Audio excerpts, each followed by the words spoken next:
Donc ici, on a l'exemple d'une batterie de véhicule électrique.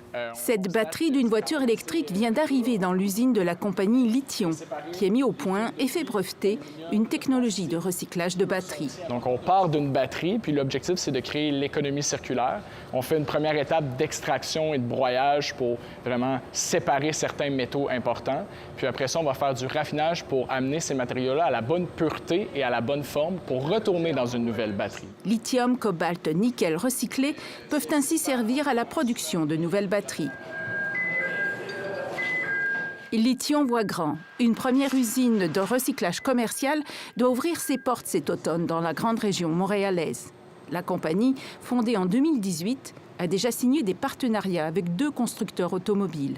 Et elle prévoit ouvrir une vingtaine d'usines dans le monde d'ici 2035.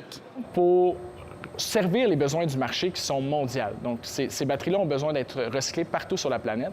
On a choisi un modèle d'affaires par licence. Donc, on octroie l'utilisation de notre technologie à d'autres opérateurs ailleurs dans le monde pour accélérer le déploiement. Ça, c'est quoi, là? Ça, c'est quoi, ça? Pour développer cette technologie dans cette usine pilote, Lithium a reçu des millions de dollars en subventions des gouvernements québécois et canadiens. Le gouvernement doit faire partie de l'équation. Vous savez, il y a une...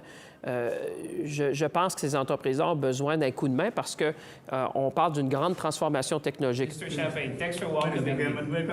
Depuis plus d'1 an, le ministre Champagne est en tournée en Europe et en Asie pour vanter les atouts du Canada dans ce marché en développement.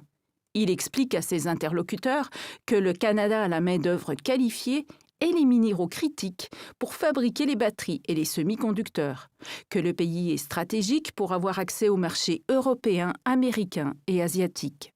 François-Philippe Champagne met en contact les grands constructeurs automobiles et les entreprises canadiennes qui œuvrent dans ce domaine. On est en train d'être au cœur de cette révolution-là de la mobilité verte, de la mobilité électrique. C'est une opportunité générationnelle. Les grandes décisions, vous l'avez vu, se prennent maintenant. Et je dirais d'ici les 2-3 prochaines années. Alors, où on saute et on sera au cœur des grandes chaînes d'approvisionnement, ou on passe notre tour. Autrement dit, le Canada doit sauter dans le train pendant qu'il passe.